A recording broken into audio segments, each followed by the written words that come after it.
Welcome to the Transforming Trauma podcast. Transforming Trauma is presented by the NARM Training Institute. I'm your host, Emily Ruth, and I'm so glad you've joined us today.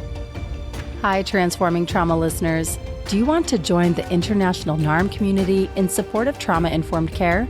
If so, please consider joining us to become trained in the Neuroaffective Relational Model. We are excited to offer 2 starting levels of professional trainings designed to support those of you working with clients or populations dealing with the effects of adverse childhood experiences and complex trauma.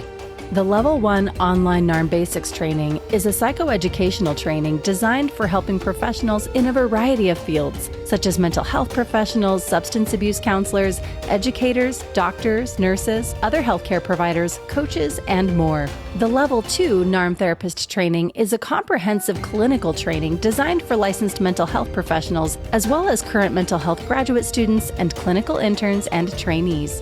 For more information on these NARM trainings and to apply, please visit www.narmtraining.com/schedule. And now for our interview. Salman Alawadi is a psychotherapist from Kuwait. He holds a Master's of Science in Applied Statistics and Psychometrics from Boston College and is currently a Ph.D. candidate in Research, Measurement, and Evaluation at the University of Miami. Salman worked with Dr. Mary Zanarini in the Laboratory for the Study of Adult Development at McLean Hospital, Harvard Medical School. In addition to being a NARM therapist, Salman is also trained in Somatic Experiencing, Integrative Somatic Psychology, Hakomi, Neuroaffective Touch, Mentalization-Based Therapy, and Intensive Short-Term Dynamic Psychotherapy. Please enjoy this conversation with Salman Alawadi. I'm sitting here with Salman Alawadi. Thank you so much for coming to the podcast. We're happy to have you. Thank you, Emily. It's my pleasure. And thanks to Brad, who asked me to be here with you. And thanks for you to interview me and for Andrea to help organize that meeting. Yeah. So as you might know, we'll start with a question that we often begin our NARM sessions with. And that is to ask you what you would like listeners to get out of our conversation today. My wish is that the listener will get in touch with what I believe part of every human, that is being a researcher, and to help them kind of utilize it more for their own benefit, personally and professionally. I love that. Research that is me-search. That has definitely been my path so far. So I love that intention.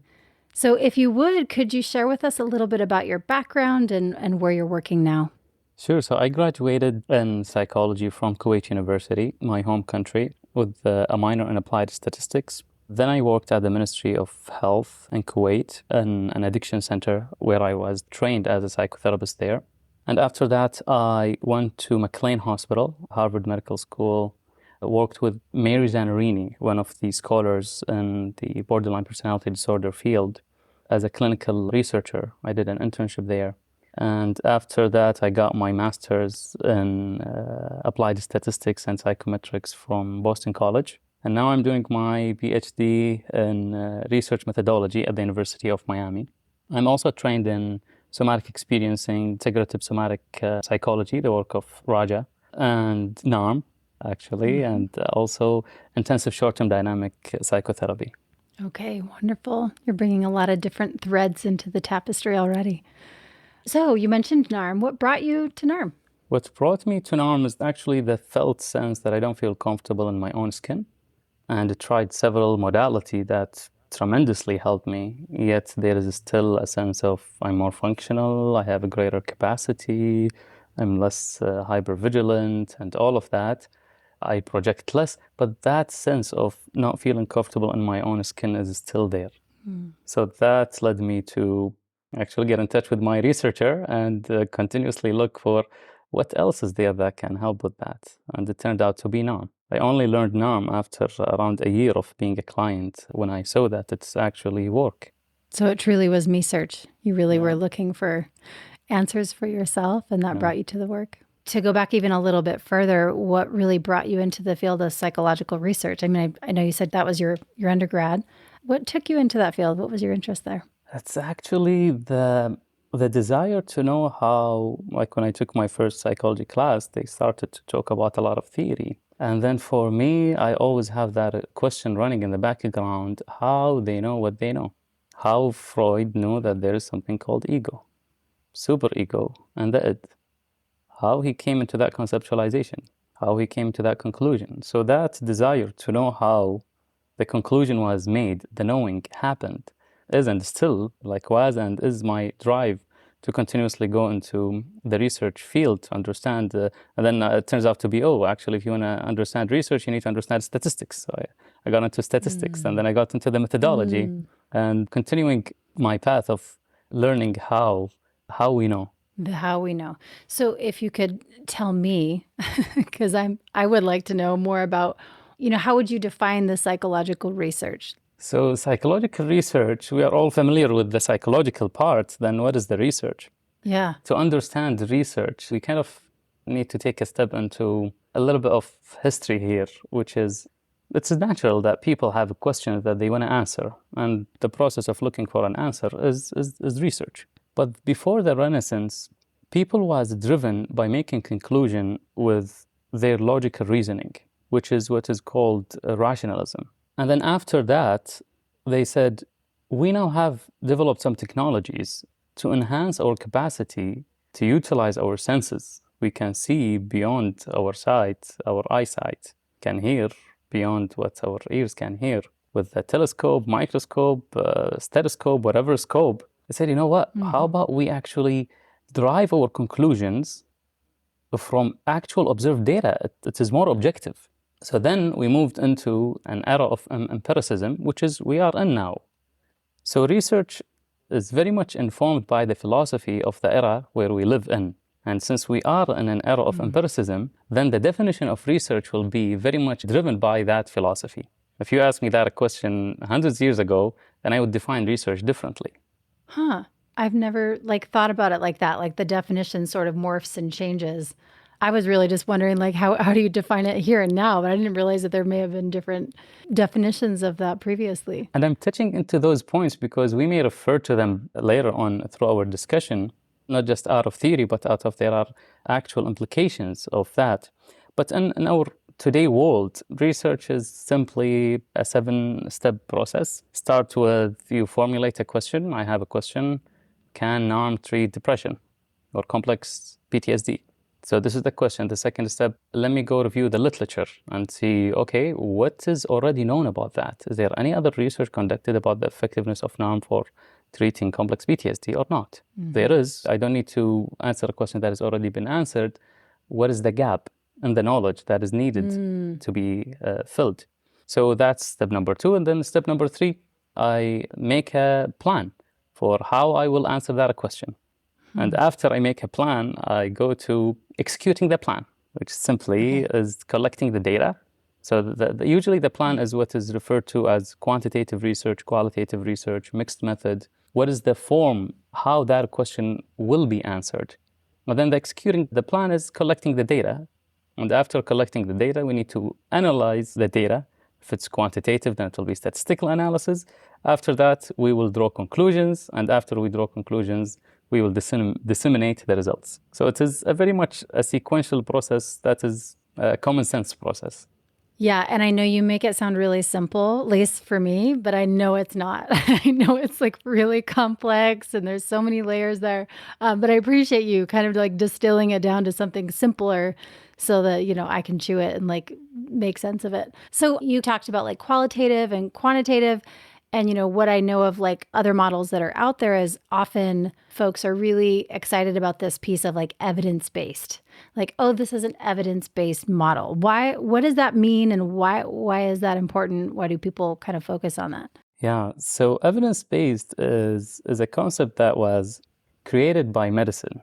So if we talked about this is the research and psychological research is actually this process of research applied in the psychological field. So does that mean any therapeutic modality, psychotherapy modality that had any research conducted on it is considered an evidence-based? The answer is yes and no. It is yes, technically, linguistically, it has evidence, therefore it is evidence-based. But in practical sense, no, it has to reach a certain level of evidence for it to be considered as evidence-based. And that certain level of evidence is determined by a governing institute for each field. So for example, when it comes to pharmacology, we talk about the FDA. In our field, it is the American Psychological Association, a big part of it, that they lay down what are the criteria that is needed for the quality of research to hit for the modality to be considered or the intervention to be considered evidence-based. That takes us to a pyramid.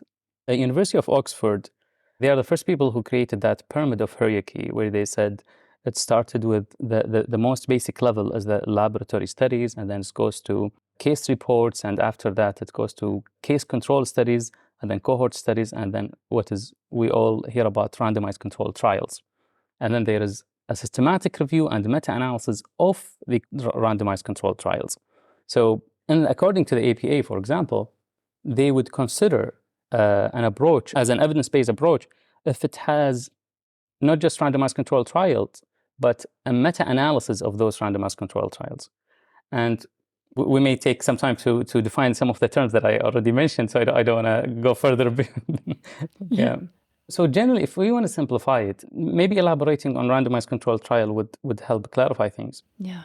Randomized controlled trials came around the 1950s with one of British geologists who was trying to see if a particular antibiotic would work in treating tuberculosis.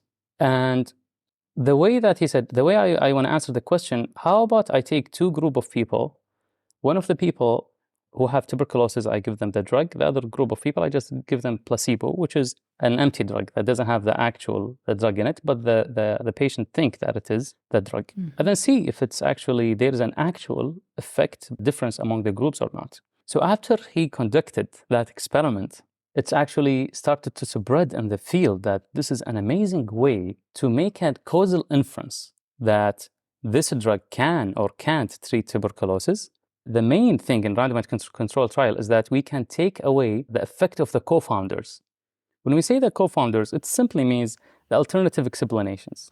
So if I take two groups of people, and then I close my eyes and randomly assign them, I take one sample, close my eyes, randomly assign them to two groups, control and experiment. Now, since I allocate them to two groups in a randomized way, then the chances that whatever differences among a group will be distributed evenly within the two groups. So whatever other variables, co-founders, or alternative explanation that may impact the outcome will be evened out. So this is the genius of the randomized controlled trial.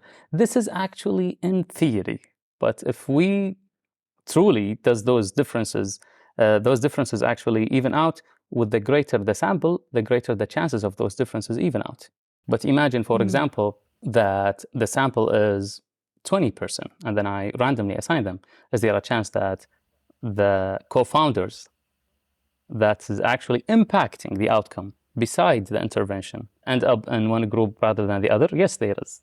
So that's talking about randomized controlled trial is to help the listener to differentiate between why there's an obsession about it, why it is considered the gold standard, and making any causal inference that this treatment caused this effect, which is called efficacy studies. Efficacy studies is that we care about establishing the statement that A caused B, which in contrast, it is different than effectiveness studies that cares about, we know that this treatment works in actual real settings. Yeah.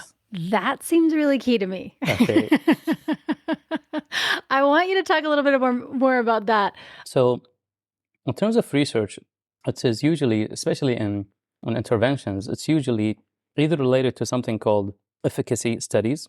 This is very much summarizing it. There are many other types of research. I'm just using the two big categories, which is also referred to as internal validity, which is related to the cause effect. I want to know that A can cause B, and it is not other factors that is causing B without me knowing and making the assumption that A is causing B. So I want the purity of the causal inference. I want to make really sure that A is causing B, not something else. So this is efficacy studies. That requires a very much controlled environment. Yeah. That requires a high specificity of the condition, of the independent variable, the dependent variable, of all the factors need to be very much controlled. In reality, for example, many of the studies conducted on borderline personality disorder, they rule out bipolar conditions. And we know that there is high comorbidity between them. Many of them also rule out people who are actively suicidal.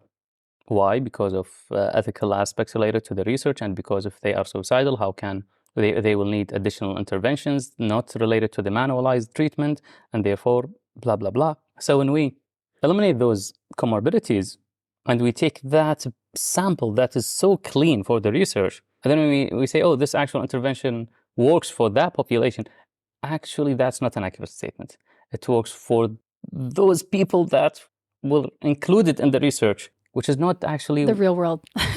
Effectiveness studies is concerned with what is called external validity, which is also related to what's called to generalizability, how much we can generalize those findings into the greater population in a realistic condition. So for example, those people and those studies, actually, they have very loose exclusive criteria. And the problem with that is that it is kind of a balance, because the more you focus on internal, you lose the external validity. The more you focus on the external, you lose the internal, because if you open it up, you don't know exactly what was causing the impact. And that's why they came up with a concept called the pragmatic randomized controlled trial, which is still doing an RCT while loosening up the exclusion criteria and broadening the inclusion criteria.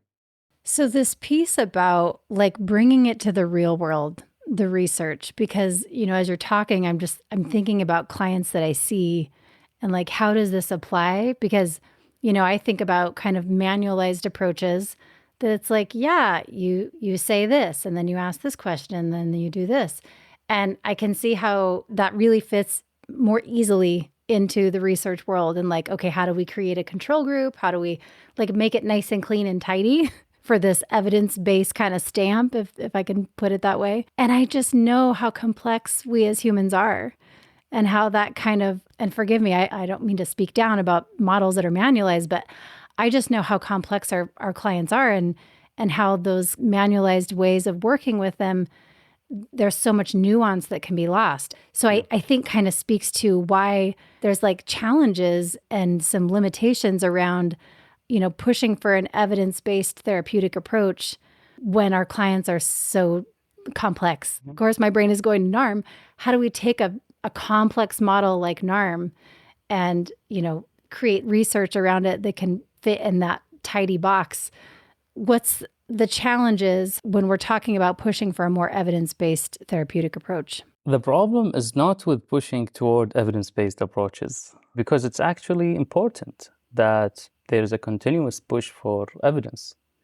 Because through evidence, we know what works, what doesn't work. Through evidence, we know if the approach is harmful or not. Through evidence, we know how much it works, especially in comparison to other treatment. And based on that, there's an ethical decision that if I have more effective treatment, I shouldn't use a less effective treatment. If I can end the suffering, if I can help someone to end their suffering in 6 months, why using a treatment that takes 4 years, for example? So the value, the concept of evidence-based and pushing for that, it's really important. The problem is that with I would use a psychological term, with the fixation. Yeah. Okay. And how and what is considered as evidence-based. Yeah. So if you could talk to us a little bit about why is evidence-based research so important? All right, sounds good. I've struggled with that a little bit. So evidence-based is important because similar to any field and any intervention, we need some quality control. Imagine that a physician would say, you know what, my opinion is I want to treat that person with that medication. Based on what, you know what, I saw it when they worked with one of the patients. But actually, there is more complication into it. I don't want to be treated by you. I don't want your opinion. I want a more rigorous method of knowing and understanding to be followed in treating my condition. So evidence-based, it's important because it is a quality control system to whatever intervention that has been applied. It's almost there in every field. Like, for example, even in industrial and mechanical engineering, they use a concept called Six Sigma for quality control, and it's come to the aviation industry because of the critical nature of it. Each Sigma is a level of quality control. They need to go to 9 Sigma, not just to 6. If you go to, for example, nuclear power, no, this is really, really critical. Any mistake would cause catastrophe.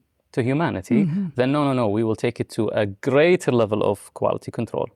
So given that the psychological condition became a medical condition, now it is treated with the same level of, among kind of governing institutes such as the APA, with the same level of caution that not every treatment can be considered evidence-based. Not any person can treat the way they want. They need to follow a particular manual, which is an advancement, but yet with every advancement there is a challenge. And the challenge is that the human psyche became more of a mechanical thing.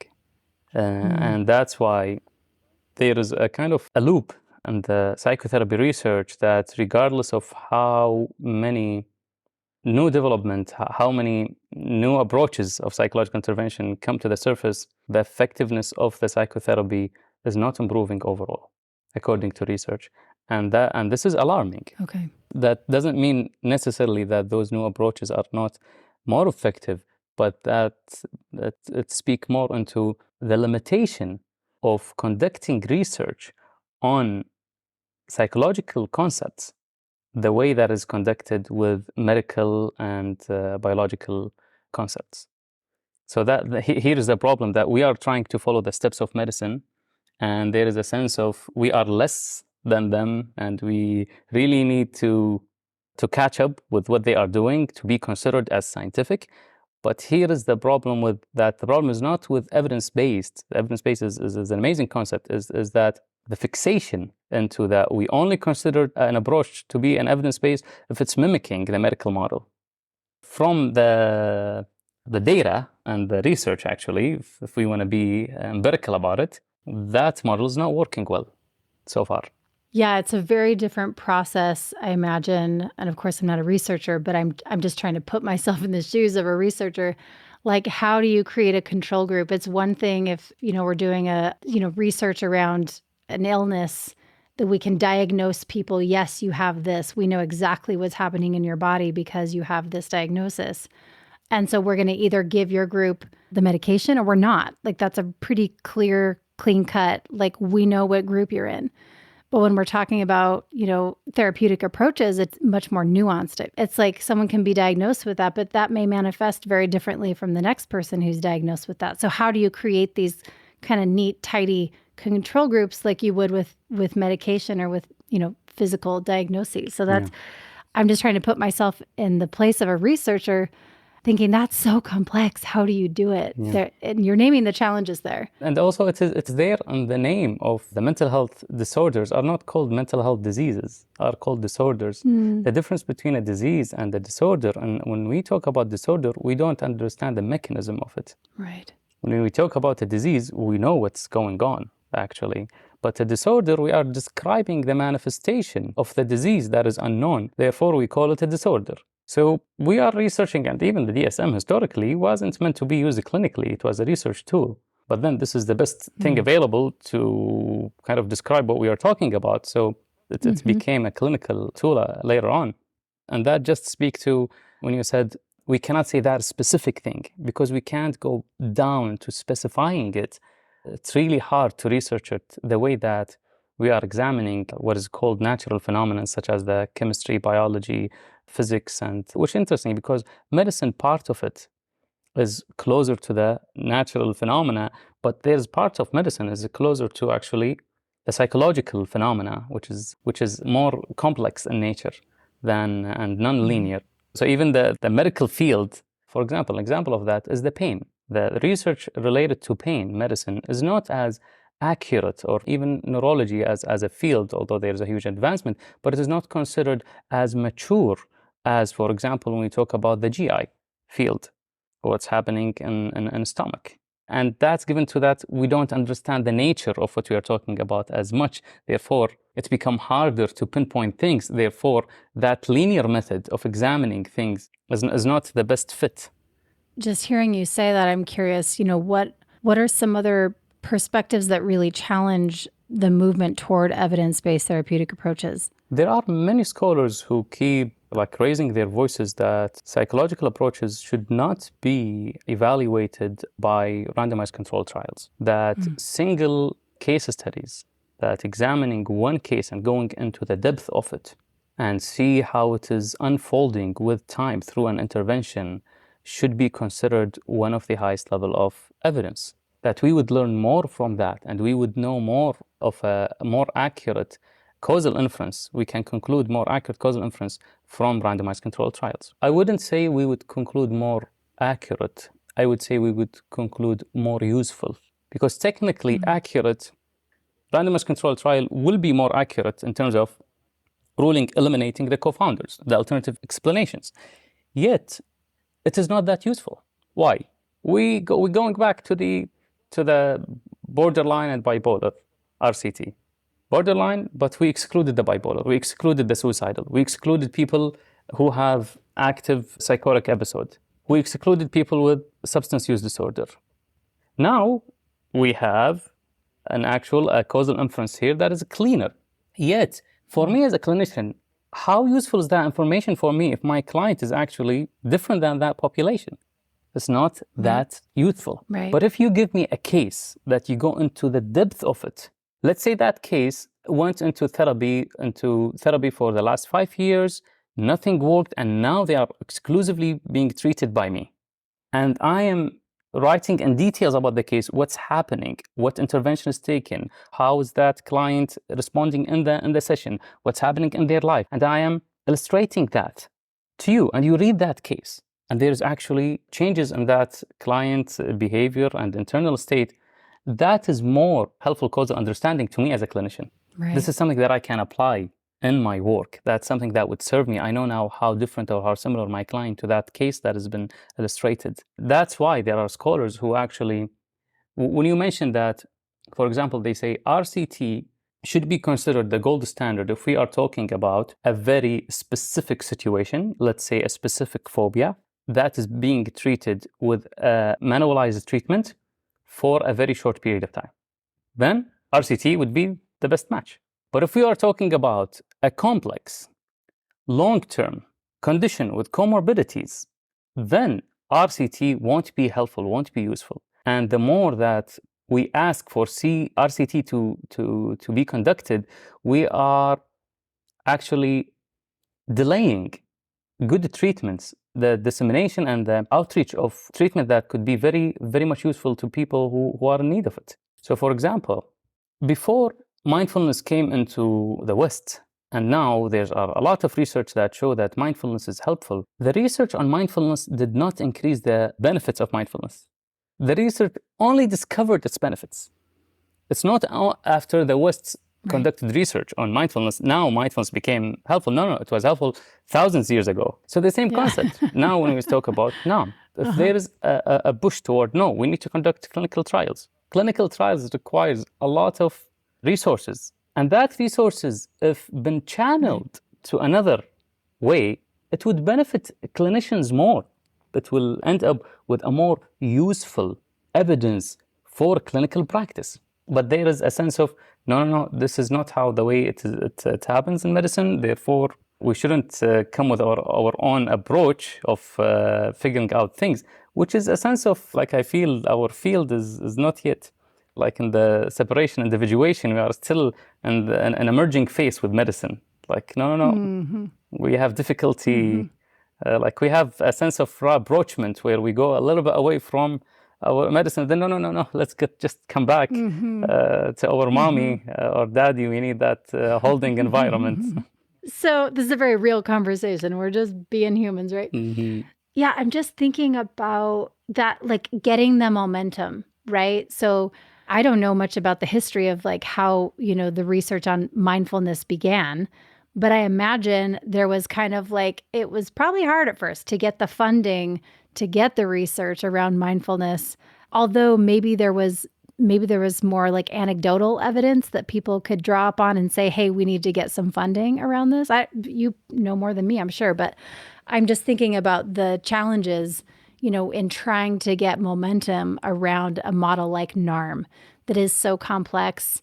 And, we don't have thousands of years of like kind of proof where people can anecdotally share the benefits. So I'm just wondering if you could talk a little bit more about that. Yeah. The difficulty with NARM establishing itself as an evidence-based treatment is lie also in the challenges that is related to conducting any research on complex PTSD. So NARM is a model that was born to treat complex PTSD.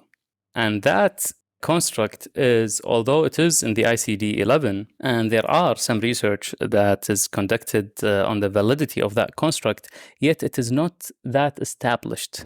So examining a treatment for a construct that is not yet established is a challenge. For example, many people argue that complex PTSD, how different is that from borderline personality disorder? Right. Complex PTSD is defined as PTSD plus and difficulty in self-organization, which has a three aspects: the affect regulation, the interpersonal difficulty, and the negative self-concept. How is that different from borderline personality disorder? Oh, it's different because let's go to the number of traumatic events that they were exposed to as children, or like the intensity or the frequency of that. But that's only one feature. And then people started to run what is called latent profile analysis to differentiate, are those different groups of people are actually different or they are the same? And the results come, actually, they are different. People who suffer from PTSD is different from CPTSD, is different from borderline personality disorder.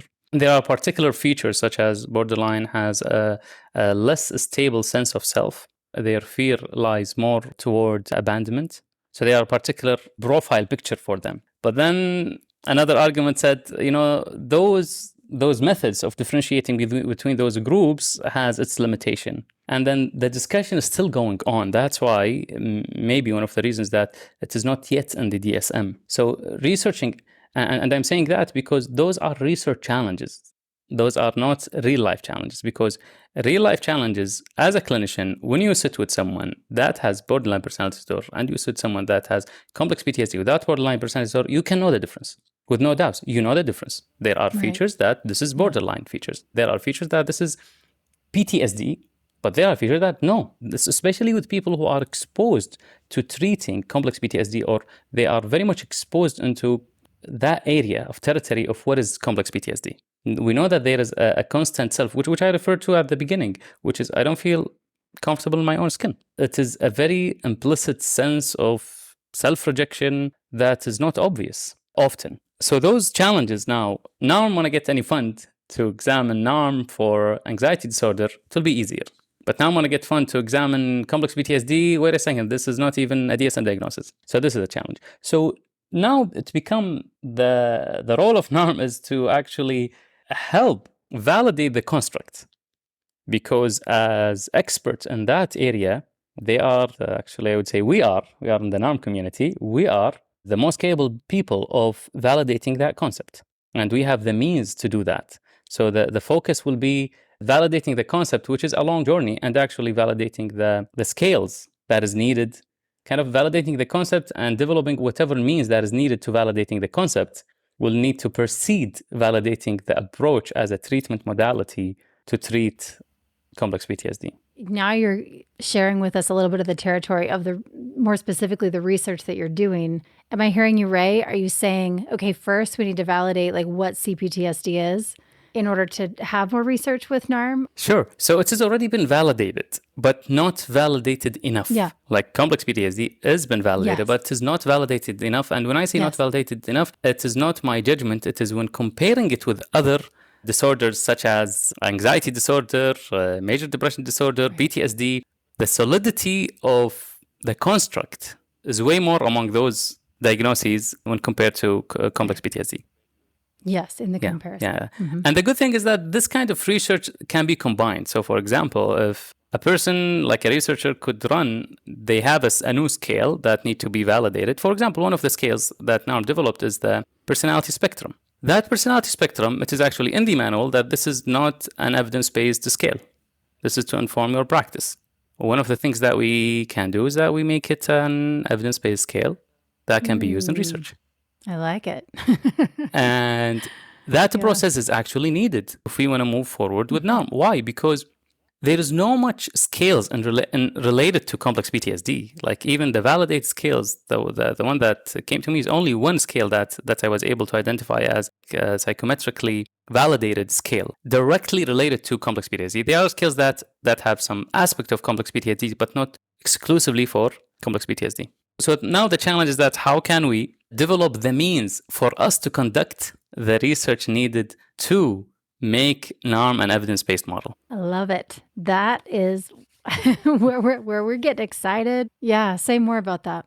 There are two ways of approaching that. Like if we say the goal is that we make NARM an evidence-based model according to the APA, let's say, because let's be more specific, which means that we conduct clinical trials, several ones, and then we run a meta-analysis on those clinical trials.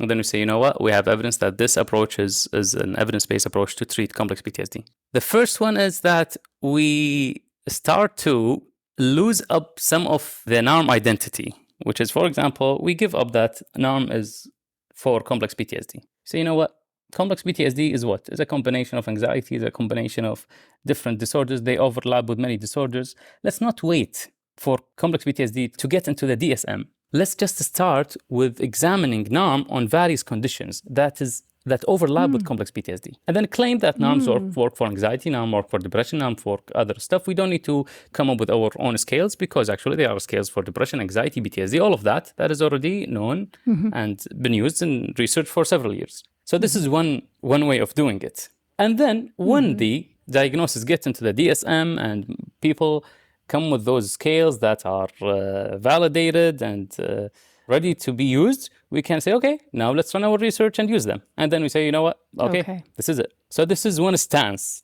that the NARM Institute can take in developing its research.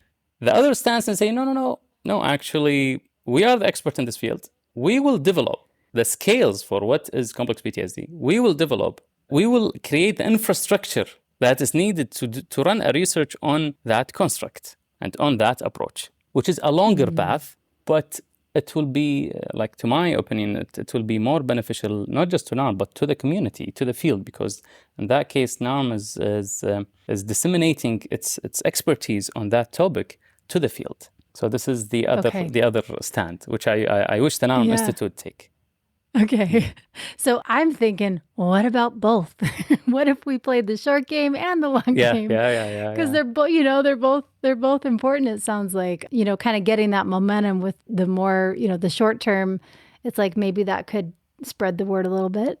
But then playing this long game that you're talking about, that could be where, some of the real deeper roots go, it sounds like. Which is the beautiful thing about research, because one research project can be conducted addressing not just those two, but even more. So for example, if I have a new scale that is not yet validated, I can run a study using that scale and then examine the validity of the scale through the sample that I collected at the same time that I'm actually using the scale to measure the outcome. So it's more of kind of a theoretical orientation or more of a strategy where we are heading.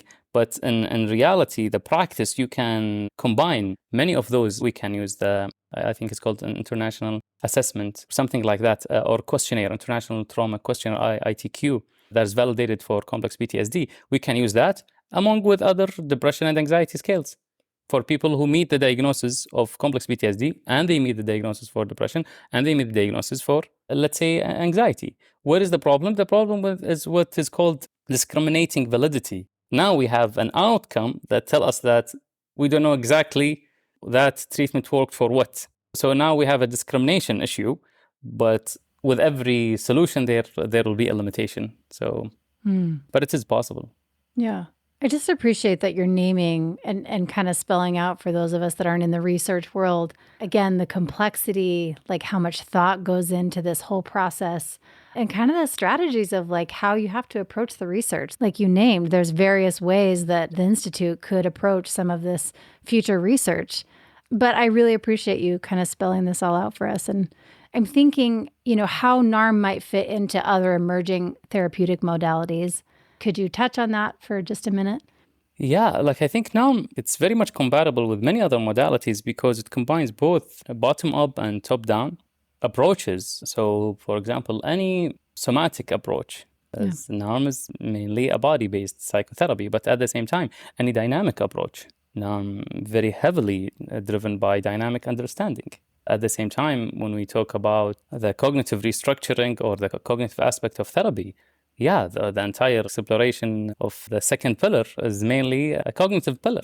So the genius of NARM is, I wouldn't say in the integration, because although to me it's not something that I heard from Larry or Brad, but it seems that NARM came organically, although Larry and Brad have expertise in many modalities, but it seems that it actually came from a direct understanding and knowing and working with people with complex trauma that this modality emerged. It's not that they sat and they said, you know what, those are very useful modalities. How can we put them together in a way that is useful? It wasn't an intellectual exercise we want to put them together the way, for example, Ken Wilber, the philosopher, kind of integrate things in a more intellectual manner. Rather, no, it is actually experiential. This is how, through our work, this is what is needed. So it fits into many of those modalities. The genius is it's really driven by experience. And then the theory came to label the experience rather than to drive the experience. So it is an actual knowledge. It is not an intellectual knowledge. Yeah. Which again, really makes it so fitting for like real world practice, because it emerged out of those real world situations with clients. And it was just, that's what worked. And so I don't know if reverse engineering is the right word, but looking at what's working, why is it working? So that's why it's so applicable. I feel with clients, that's been my experience. So I love that too. Yeah, and actually this is the research that's been conducted. Like there are 2 dissertations that were conducted on NARM. One of them examined the experience of therapists who learned NARM. It was both of them qualitative dissertations. And the experience is that people felt a sense of that this treatment is more efficient. They felt a sense that this treatment, there is joy. Yeah. In doing that treatment, there is a sense of confidence. There is a sense of less burden while being with their client. I'm not here to fix the client. And those are the themes that emerged. And the same thing in the qualitative research that's been conducted on the client experience that showed a huge difference in how they relate to themselves, especially the aspect of negative self-concept, interpersonal relationship, less on the affect dysregulation, although it was there, and the least was the behavioral aspect, which is, if you tell me what is NARM not compatible with, I would say behavioral therapy. This is the only thing which is from the surface it's not compatible with, but actually in a deeper way it is compatible with, because for example, when people come and say, I want to stop smoking, we ask them, and if you stop smoking, what would that will bring you? So we are not disregarding the behavior in a way that, oh, you know what does that make you feel that you want to stop? And then we focus on the feeling, for example, and just dig deep into the feeling in a way that we want to open up the Pandora box of feelings so they can heal. Let's say following a more dynamic experiential models that follow that approach. But rather that whatever that you are bringing is welcomed, but yet we will not buy the surface. We know that you are more than that. We attend to more than that. And we are not coming here with a conceptualization of what you are or what is more to you. No, we're actually curious about you. And this is something that is really hard to manualize, because the experience, NARM is an experiential model, and those techniques will lose their effectiveness if they are not been applied from a particular state. There's not even a feeling, that a state. If I'm conducting an NARM session with my client and then I'm efforting and said, okay, so what is on the other side of you want to quit smoking? All right, okay, I got it. And then I effort and being with my client and applying all, and then ask, okay, we got the contract, now let's go to explore clarify the questions and take an example and deconstruct that and apply that. That is not NARM. Yeah, because where that's coming from is from a state of efforting. And I feel it. Even just as you were kind of depicting it, I'm like, that doesn't feel like NARM. You might be using the words, but it's coming from a different place. So now how you will research that, how we will say that actually NARM was applied. If we would say NARM was applied, we want to know that the therapist that is applying NARM actually in that state. So we want to check the state of the therapist. And the way to do that is actually we videotape the sessions. So one of the things that I think NARM would truly benefit in its research journey is that they start to develop a data bank that is, for example, with the inner circle and all the active coaching that is happening and the different levels of trainings, there is also always a demo sessions in there. It will be really beneficial that those people who volunteered to be a demo session for training purposes also signed that they would volunteer that this material be used for research purposes. And then we start to collect data. We have a data bank that can be actually utilized in many ways for research purposes. And here take us to a scholar. Her name is Lee McCullough. I hope I'm pronouncing her last name correctly. She is the founder of a modality called affect phobia, which is based mainly on Freud theory, signal anxiety, that our issues coming from our phobia of our feeling. But then she said that instead of examining what pill and the dose of the pill that work for this particular condition, I want to actually examine what's happening as I'm giving that person the medication and then draw a blood test to see what's happening as it is happening. She took that concept into psychology and said, you know what, and instead of okay, I'm having two groups and I'm applying this method on that client, and then they go back home and then ask them, is it different now? Instead of doing that, how about when they are in the session with me, I see the impact of the intervention on them as it is happening on the spot. To do that, we need to videotape both the client and the therapist. And then she came up with a scale to code moment by moment what's happening. And then her research showed that what is happening in the session actually is a greater predictor of what will happen outside the session. That's fascinating that she thought to kind of go about it in that way. Yeah. And now this scale that she developed, it's called ATOS, that scale is actually part of the requirement for any person trained in that modality, which is another thing that's one of the things that I wish NARM also include, is that when those things developed, it's become part of being an NARM therapist, that you know how to code a session. That's how you code a session, where you can code that, this is what's happening in terms of agency. How we can code the personality spectrum in a way that is actually replicable. That if we are certified NARM therapists, if you bring 7 of us code a particular video session, our coding won't vary much. Like there is a tiny variation, but it is actually consistent. Well, this is fascinating because what's coming up for me as you're talking about this, I'm thinking about, in the training, like the very beginning of the training, module 1, and we'll see a video of a demonstration, session. And there's a certain principle that, we've been taught and that we're kind of encouraged to track. And how in the very beginning, I was like, I don't know what's going on. I don't know what I'm tracking. Like what?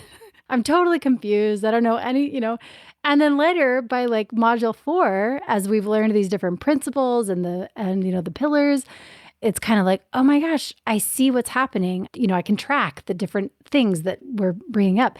And so that's kind of what I'm thinking of when you're saying it's kind of cool, because when NARM therapists understand how to codify or like what we're tracking here, I can imagine that would make us much better therapists as we're understanding in real time what's happening. That's like super exciting. Yeah. And that takes us to another thing, which is by that, it is not just an amazing research method, it is also an amazing learning method.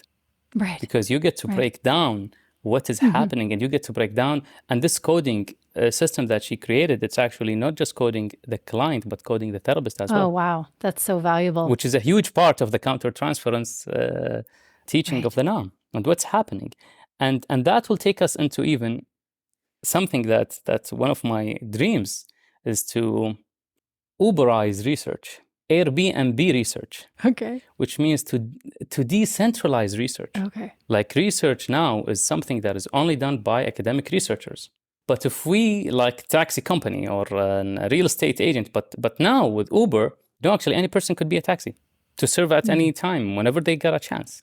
So that movement of research to really get decentralized, that any person could practice research. We just need a very good platform like Uber. If we have that coding system, and with the artificial intelligence that is happening now, it will be even embedded. I'm not talking about like in 100 years. I'm talking about less than 10 years. You just run a session with a client and they will give you how much agency statement they stated. Wow. And how much does that differ from the last time. And even, for example, the artificial intelligence will go beyond that by saying how much they are struggling with the contract, how easy for them to connect with their heart desire. But before we go there, we need to do what is needed by developing those scales, collecting the data bank, taking the informed consent from those clients, building the infrastructure for research to be something that every NARM therapist is practicing, which contribute to their own learning, contributing to the effectiveness of treating their clients, which is actually more clients will be coming to them, which is generating more resources for them. So it is win-win-win for everyone. More resources for the research, more evidence that this treatment is working, more actually, even more than that, developing NARM, because NARM, this is not the end of NARM. This is not the end of understanding complex PTSD. So how we will continuously develop our understanding of that modality, of that condition, and how we treat it. So it is more of a win-win-win-win situation. Well, you've got me really excited, Salman, and I'm so appreciative of you taking your time and sharing with us all these exciting ideas. I love the idea of the research being more accessible. I know as a student, I just remember feeling like I'm interested in this and I want to dig a little deeper, but sometimes it felt a little academic and a little unreachable, and I feel like you're bringing it to the people. So I really appreciate that. And so with that, I wonder if you would share with our listeners where they can find you, where they can find your work, all this exciting stuff that's going on.